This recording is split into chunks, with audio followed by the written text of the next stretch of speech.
नीतीश कुमार को लेकर के जो चर्चाएं चल रही हैं बिहार में, उस चर्चा ने अब देशव्यापी आकार ले लिया है। आपको बता दें कि नीतीश कुमार अब देश के अलग अलग हिस्सों में चर्चा का विषय बन गए हैं। और इतना ही नहीं, नीतीश कुमार जब 25 सितंबर को हरियाणा में जाकर के चौधरी देवीलाल, जो कि पूर्व उप प्रधानमंत्री रह चुके हैं, उनकी 107वीं जयंती पर जब मंच साझा करेंगे अन्य राजनीतिक दलों से के साथ, तो निश्चित रूप से वो एक राजनीतिक बड़ी खेल होगी और इस खेल की शुरुआत लगभग हो चुकी है। नमस्कार, स्वागत है आपका भारत लाइव में। आप भोरे भोर देख रहे हैं और भोरे भोर में आज हम जो खबर लेकर के आए हैं उसको आपने हेडलाइन के माध्यम से समझ लिया होगा। हमने आपको हेडलाइन के माध्यम से इस बात को स्पष्ट तरीके से बता दिया है कि बिहार की राजनीति का जो किंग पिन है, किंग मास्टर है, रिंग मास्टर जिसको कह लीजिए, वो अब दिल्ली में चल रहा है। बिहार की राजनीति का जो रास्ता अख्तियार होगा वो दिल्ली से होगा और दिल्ली तय करेगी कि बिहार में किस तरह के नए प्लान बनेंगे। इसको लेकर के प्रशांत किशोर की चर्चा एक बार फिर से बड़ी हो गई है। अब की बार प्रशांत किशोर तगड़ा प्लान बनाने की दिशा में आगे बढ़ रहे हैं। हमने आपको खबरों के माध्यम से बताया था कि कांग्रेस के साथ जो तीसरे मोर्चे की कवायद चल रही है, यानी कि जो कहा जाए कि भाजपा विरोधी ग्रुप बनाया जा रहा है, उस ग्रुप के अलावे एक चर्चा बहुत तेज़ी से चलने लगी है और वो है नीतीश कुमार के तीसरे मोर्चे की। हमने आपको खबरों के माध्यम से बताया था कि नीतीश कुमार लगातार कई नेताओं के संपर्क में हैं। नीतीश कुमार पंजाब के अकाली दल के पूर्व उप मुख्यमंत्री सुखबीर सिंह बादल के संपर्क में हैं। वहीं उनका आंध्र प्रदेश के पूर्व मुख्यमंत्री चंद्रबाबू नायडू से भी संपर्क चल रहा है, जबकि उनकी मुलाकात हरियाणा में आपको पता है कि ओम प्रकाश चौटाला से भी हो चुकी है। इन सारी बातों को लेकर के नीतीश कुमार कई मुख्यमंत्रियों से मिल रहे हैं। इसके अलावे उनको उनकी और कई मुख्यमंत्रियों से और कई दल के नेताओं से मिलने की जो तैयारी है वो चल रही है। इन तैयारियों में अगर आप देखा जाए तो कहीं ना कहीं कांग्रेस का एक स्थान है और कांग्रेस जो है अपने हिसाब से इन सारी चीज़ों को देख रही है। कांग्रेस जहां एक तरफ लालू प्रसाद और अन्य नेताओं के साथ लगातार बैठकों का दौर कर रही है, चल रहा है बैठकों का दौर, उसमें ये तय किया जा रहा है कि इस देश की राजनीतिक दशा और दिशा कैसी होगी। आने वाले समय में 2024 की तैयारियों को अभी से करना शुरू कर चुकी है ये जो G23 के दल हैं। अब इन सब के बीच में आपको बता दें कि जो स्थिति सामने आई है उसमें लालू प्रसाद की भूमिका भी अहम होने जा रही थी, लेकिन लालू प्रसाद और नीतीश कुमार एक मंच पे आए, इसको लेकर के भी कई तरह की चर्चाएं शुरू हो गई हैं। आपको बता दें कि इस चर्चा के बीच में प्रयास तो ये किया जा रहा है कि दोनों एक मंच पे आ जाएं, लेकिन इसके अलावे भी कई ऐसी हर्डल्स हैं जिसको पार करना बड़ा ही मुश्किल लग रहा है। कांग्रेस लगातार इस प्रयास में है कि उसे भारतीय जनता पार्टी को हटाने के लिए जो कुछ भी करना है वो करने के लिए तैयार नजर आ रही है। नीतीश कुमार की भूमिका पर चर्चा करने के लिए कांग्रेस का एक बड़ा दल अपने आप में भीतर ही भीतर मंथन के दौर से गुजर रहा है। इसके साथ ही आपको बता दें कि अब इस चर्चा का सबसे बड़ा जो बिंदु है वो प्रशांत किशोर हैं। आपको बता दें कि हमने आपको खबरों के माध्यम से बताया था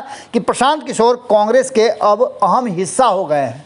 कांग्रेस पार्टी में आने के बाद, जबकि आपको याद होगा कि जब जदयू में प्रशांत किशोर आए थे तो नीतीश कुमार ने उन्हें सीधे उपाध्यक्ष की कुर्सी दे दी थी और राष्ट्रीय उपाध्यक्ष के रूप में प्रशांत किशोर ने एक अपनी भूमिका जो है उसको स्थापित किया था। कई ऐसी चीज़ें करके दिखाई थी जिससे लग रहा था कि प्रशांत किशोर एक मजे हुए राजनीतिज्ञ हैं और उनकी योजना और स्ट्रेटजी काफ़ी महत्वपूर्ण और पार्टी हित में है। आज उन्हीं के बनाए हुए रास्ते पर आपको याद होगा कि जनता दल यूनाइटेड का संगठन चल रहा है और ख़ास करके संगठन की बात करें तो जनता दल जिस तरह से जोड़ुआ बटोरुआ पार्टी कही जाती थी, प्रशांत किशोर के कारण ही कैडर बेस्ड पार्टी बनने की दिशा में आगे बढ़ चुकी थी। इस काम को करने के लिए आरसीपी सिंह ने काफ़ी मेहनत किया था और अब आरसीपी सिंह और प्रशांत किशोर के संबंधों के बारे में आप बेहतर जानते हैं कि दोनों के संबंध किस तरह के रहे हैं।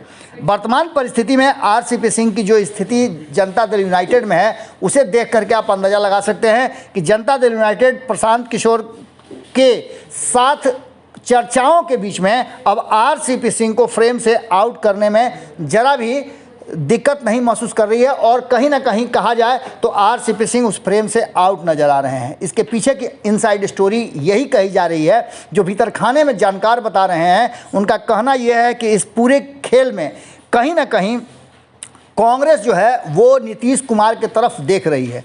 इस पूरे प्रक्रिया में जो बातें हमारे तक आई है उसको लेकर के कांग्रेस के भीतर में जमकर चर्चा हो रही है। आपको बता दें कि चुनावी रणनीतिकार प्रशांत किशोर, जिनको पीके के नाम से भी आप जानते हैं, आईपैक उनकी कंपनी हुआ करती थी जिससे उन्होंने अपने आप को अलग कर लिया है। उन्होंने कहा कि आईपैक के लिए वो सेवाएं जरूर देते थे, वो कांग्रेस में शामिल कर एक बड़ी भूमिका देने के लिए तैयारी कर रहे थे। अंदर खाने में इस बात को लेकर के हलचल है कि पार्टी में उनको किस तरह का जिम्मेवारी दिया जाएगा और कितनी महत्वपूर्ण जिम्मेवारी दी जाएगी। इस बात को लेकर के पार्टी के अंदर मंथन का दौर चल रहा था और कांग्रेस अध्यक्ष सोनिया गांधी ने प्रशांत किशोर को लेकर के, उनके संभावित भूमिका को लेकर के वरिष्ठ नेताओं से कई बार विचार विमर्श किया और इस पर पूरी तरह से उन्होंने अब मंथन का दौर समाप्त कर लिया है। इसके बाद हालांकि बहुत सारी बातें थी, कहा यह जा रहा था कि प्रशांत किशोर को अचानक से इतना बड़ा जिम्मेवारी है या कितनी बड़ी जिम्मेवारी देना चाहती हैं, इस सारी बातों पर चर्चाएं हो चुकी थी। इसके बाद आपको बता दें कि अब संकेत ये दिए जा रहे हैं कि प्रशांत किशोर उस अहम G23 के बड़े हिस्सा है और सारी स्ट्रेटजी उनको ही बनानी है। इसके लिए कांग्रेस उन्हें एक बड़ी जिम्मेवारी के साथ साथ एक बड़ा पद भी देने जा रही है और ये पद राष्ट्रीय महासचिव, प्रधान महासचिव का हो सकता है। इस बात को लेकर के पार्टी के कई नेता जो पुराने और वरिष्ठ नेता हैं वो असंतुष्ट भी थे, लेकिन इन सब से अलग सोनिया गांधी ने इस बात को अपने मन में बिठा लिया है और उनको राहुल गांधी के साथ साथ कहा जाए तो प्रियंका गांधी का भी उनको सपोर्ट मिल रहा है और इसके साथ पार्टी के कई वरिष्ठ नेता हैं उनका भी सपोर्ट मिल रहा है। वो सभी चाहते हैं कि प्रशांत किशोर को एक बड़ी भूमिका में लाया जाए जिससे कि देशव्यापी भारतीय जनता पार्टी के खिलाफ जो मोर्चा बने वो मजबूती के साथ बने और पूरी स्ट्रेटजी के साथ बने, जिससे कि आने वाले चुनाव में कहीं ना कहीं भारतीय जनता पार्टी और नरेंद्र मोदी को पटकनी दी जा सके। अब इन सारी बातों को लेकर के हमने आपको खबरों के माध्यम से बताया ही कि किस तरह से ये पूरी तैयारी चल रही है। उसमें नीतीश कुमार की भूमिका को लेकर के भी एक बड़ी बात चल रही है। प्रशांत किशोर पर चर्चा के बाद जो इस बार उनका प्लानिंग होगा वो प्लानिंग कहीं ना कहीं आरसीपी सिंह के फ्रेम से आउट होने के बाद ये संभावनाएं व्यक्त की जा रही है कि नीतीश कुमार के लिए भी वो स्ट्रेटजी है, जो कि ये बात प्रशांत किशोर और कांग्रेस समझ रही है कि आने वाले समय में नीतीश कुमार जो है आने वाले चुनाव में कांग्रेस का हिस्सा होंगे या कांग्रेस का पार्ट होंगे।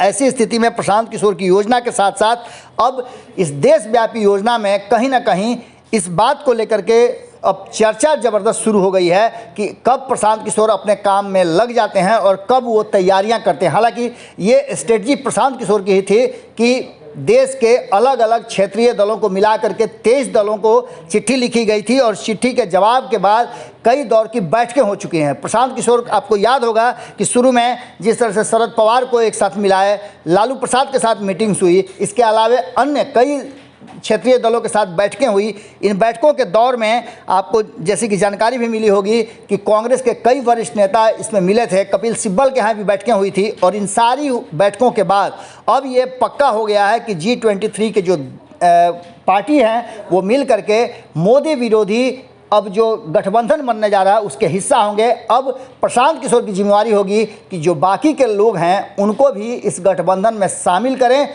वो कैसे शामिल करते हैं, कैसे स्ट्रेटजी बनाते हैं, ये देखने वाली बात होगी। लेकिन इतना तय मानिए कि कांग्रेस ने अब पूरी तरह से प्रशांत किशोर को जिम्मेवारी दे दी है मोदी विरोधी गठबंधन को तैयार करने के लिए। आज के भोरे भोर में हम यही विराम देते हैं। अगर आपके पास इस पूरे चर्चा का से जुड़ा हुआ कोई भी सवाल है तो आप हमसे कर सकते हैं। अगर आप इसके बारे में कुछ सोचते हैं तो ज़रूर कमेंट बॉक्स में लिखिएगा। बहुत बहुत धन्यवाद।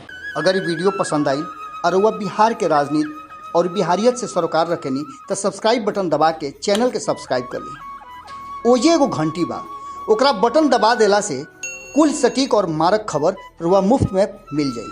अगर रुआ पत्रकारिता के हमनी के नया प्रयोग में सहयोग कर चाहतानी तो ज्वाइन बटन दबा दी। पेटीएम नंबर नोट कर ली 9386816700। धन्यवाद।